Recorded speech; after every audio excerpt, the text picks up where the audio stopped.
Starfield, another game much like two previous games I've reviewed on this channel, is one of the most anticipated games of the last decade, and much like those two previous games, Starfield comes with a bag of drama. From snowflakes on the right getting in their feelings over pronouns, to people who didn't pay attention in third grade who don't understand why they can't land on a gas giant or land on the sun. I don't understand why someone wants to land on a gas giant to begin with. I don't understand why someone doesn't understand why you can't land on the sun. Anyways, we're not going to talk about either of those things because this isn't a drama video. I don't really do that kind of content. This is a review. This is a channel that does reviews and discussion videos. And in this review, this might be a long review, might be a short review. We shall see how this goes. So if you got to watch it in parts to do that, I always say my videos are good for, that second monitor content. You don't have to be looking at the video itself, just having a second monitor while you gaming and, listen to the conversation and, putting some things in the comments afterwards. Anyway, Starfield is an open world science fiction single player story experience. The latter is way more important than, say, calling Starfield a space exploration game. Don't get me wrong, space exploration is a big part of the game, but it's mostly background waste of time for the player to do on the side than it is to be like the actual game experience. The game is a Bethesda experience, so the story and side quests are what's important, and it's what's more well thought out. At its heart, Starfield is a love letter to not just fans of Skyrim and Fallout, because this game pretty much is space Fallout with a little bit of some Skyrim in there as well. And you will notice a lot of those elements in this game's story, but it's also a love letter to astronomy nerds, which I'm all of those things: a Fallout fan, a Skyrim fan, and a nerd of astronomy. I won't go too far into my nerddom. Sometimes I go on these rants about my background, but I won't go too far into my nerdom of astronomy. Just know it's basically what I would consider or call my religion. All jokes aside, if you ask around, it's pretty much like my religion. So a point to where even in this game, there's a moment in the game. This is just a spoiler for your review. Not gonna spoil anything at all, but there's a moment in the game that kind of pays homage to NASA, and I get a little overly excited about it and a little tiny bit choked up during it. Anyways, I'm rambling. Back to the topic.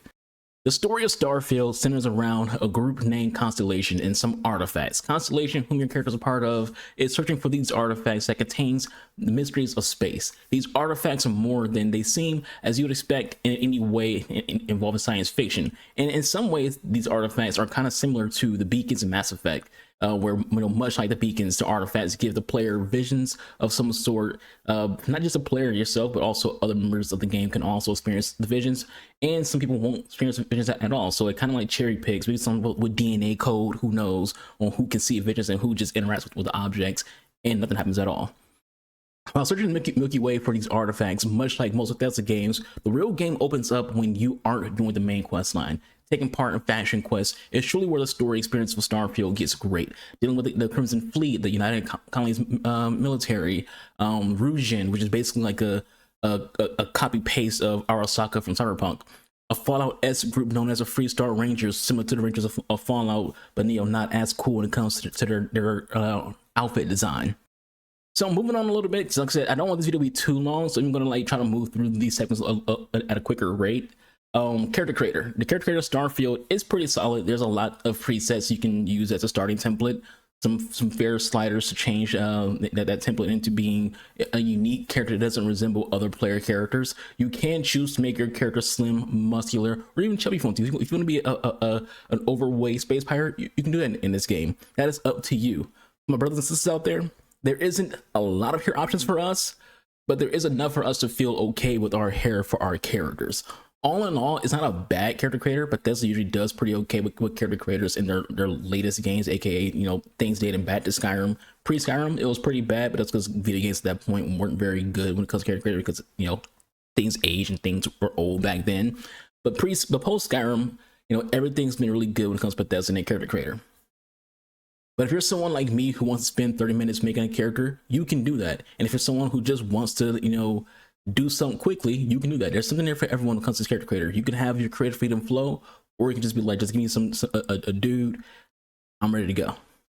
Getting into the combat, Starfield's combat is a common talking point. A lot of people have mixed opinions about it. Some don't like how bullet spongy enemies can get. I don't mind the gunplay too much. This is mostly because my expectations for gunplay in Bethesda games are low. The Fallout series doesn't have good gunplay. Weapon mechanics, that's not the big thing when it comes to Bethesda in their gun games. That's kind of acts as a compensator to Fallout not having stellar gunplay. Well, Starfield, there are two forms of combat in particular that I find weak. One is stealth. There isn't stealth kill animations in this game, even which Skyrim does have that. That does have some mechanics. Even in Fallout, there are ways to do stealth kills to some extent. Instead, when you slow walk to an enemy and melee them, you need to keep hitting them even after you hit that first hit, because even in these moments, they're still spongy. Even when it comes to non-lethal weaponry in the game, it's not a one shot to knock someone unconscious. You have to repeatedly fire to get the bar over their head filled to knock them out. That is silly, and still kind of goes out the window when you have to repeat any kind of fire. That target will engage you in combat before you fill that bar up, and their gunfire will alert everyone else, kind of just ruining the idea of going to stealth to begin with. The second form of combat Starfield is lacking in is the space combat. The space combat in Starfield is bare bones and just very simplistic, the simplest way you can have space combat possible. It kind of reminds me of the Saber mission in Halo Reach, which, I'll be fair with Halo Reach when it comes to how simple that is, because it does feel like it's on rails.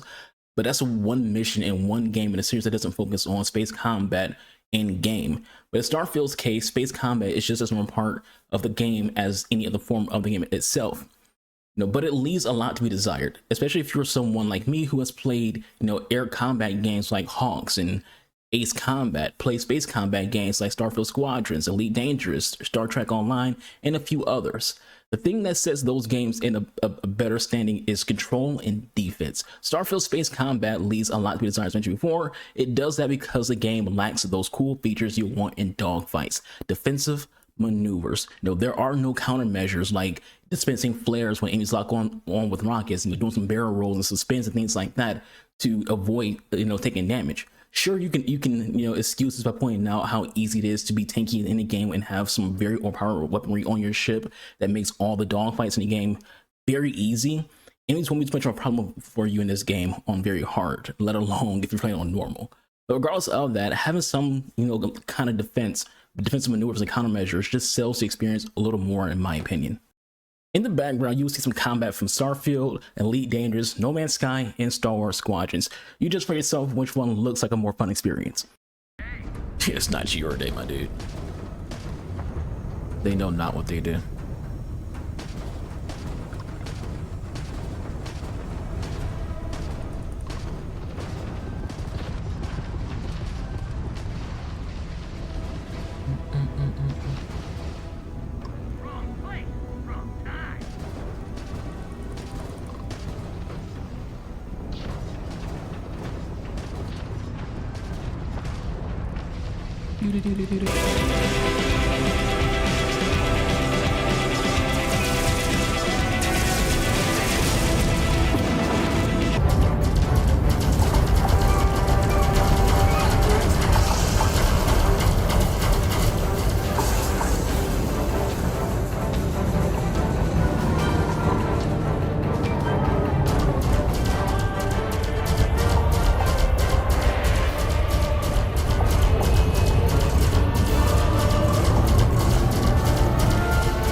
Starfield looks outdated compared to these games that you saw before that are older than it.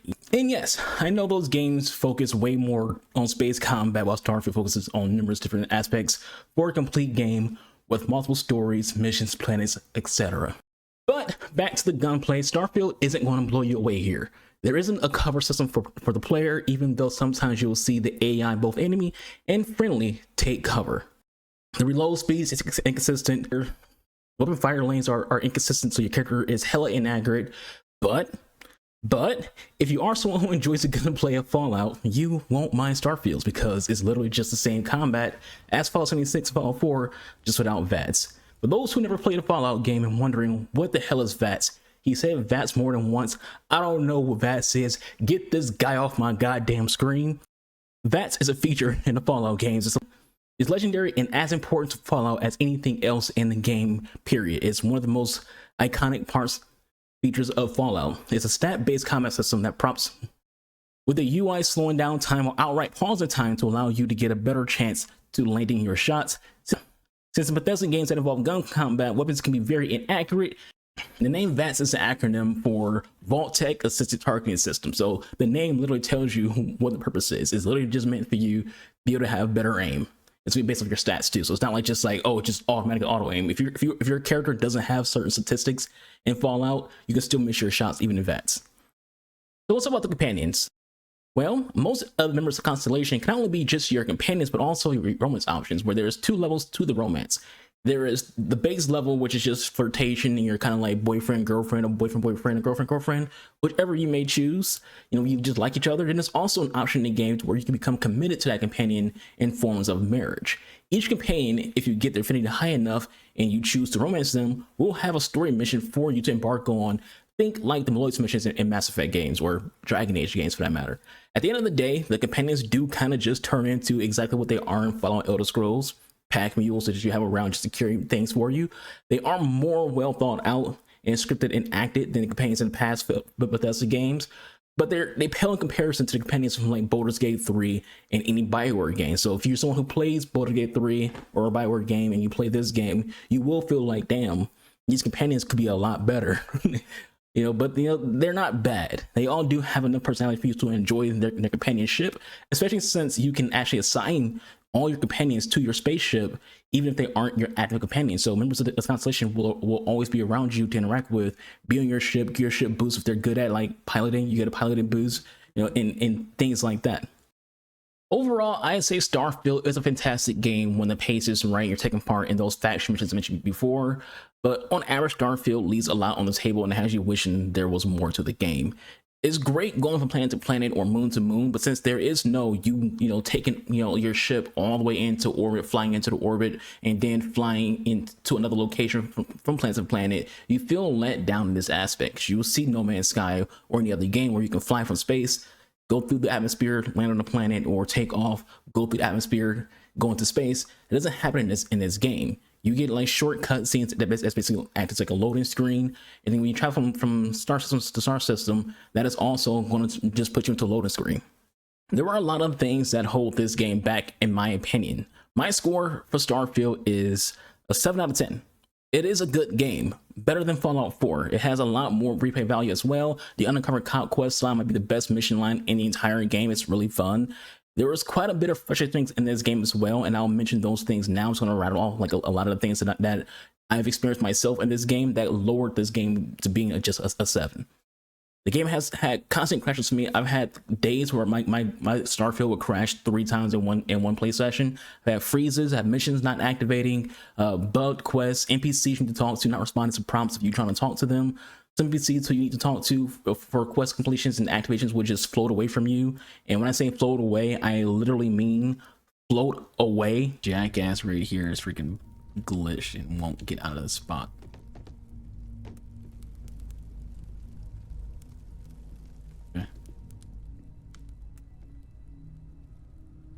We made it worse. That's something. As always, Bethesda people will kind of shrug the performance issues and the bugs as, you know, what do you expect? It's a Bethesda game, a company whose most popular mod for every game they release is an unofficial bug fix mod. There is a mission chain where you have to chase around, you know, grouped up stars to activate a ring. At first, it's not too bad. It's kind of cool and unique. But you do it so many times because it's like a chain. You just do the same mission over and over again, just going from planet to planet, doing the same thing. But you do it so many times to where it gets tedious and a drag. That's a point where I was like, I don't want to do this anymore. Like literally, like I didn't even get all the powers in the game because, you know, that's it's not a spoiler review. But that's gonna be the only spoiler you get. There's powers in the game. I didn't get all powers my first playthrough because I just got tired of doing the mission where I was like, I'm not doing these anymore because they're just so tedious and a drag to do. So I just didn't feel like doing it. And that's kind of like the issue with most Bethesda games. There's so many chore work missions to where you will just lose interest. This game is not for everyone. I'm telling you this right now. A lot of y'all will buy the game or play the game because it's super hyped up. You might not like this game. Watch some streams, watch some reviews to see if it interests you. For me, yeah, it interests me because I love science fiction. Like I said, it's a love letter to people who love astronomy. Yes, this game is fun. Sometimes the gameplay is beyond fantastic. The missions, the shipbuilding, outposts. There is some baggage with this game, but for the most part, it is a good game. And in the end, I can't wait for any future content this game gets. Not just from Bethesda, but when they do add the Creation Club, which for those who don't know is like a official mod support that consoles get. Well, in this case, just Xbox, because you know it's just an Xbox game and PC as well. But that PC has Nexus mod. They're good. But I can't wait to see what the community adds to the Creation Club because Bethesda's community is very creative and puts out some bangers when it comes to their content. Anyways, that is it for my review of Starfield. I hope you all enjoyed this review. Thank you all for watching. I've been your boy, Anubis Gamer Archer. I'll catch you guys on the next video. I'll catch you on my live stream. Follow me on Twitch. Link in the box below. If you want to come on live stream, follow and just hang out and chat. We're going to play Mortal Kombat, Lies of P, the Cyberpunk DLC. Next month, for October, we do spooky games. We're going to be playing the Resident Evil 4 remake for the first time. It's going to be lit, so come to the Twitch channel. But anyways, hope you all have a good rest of y'all day. Hope you all feel good, but mentally and physically. And y'all be kind. I'm out of here.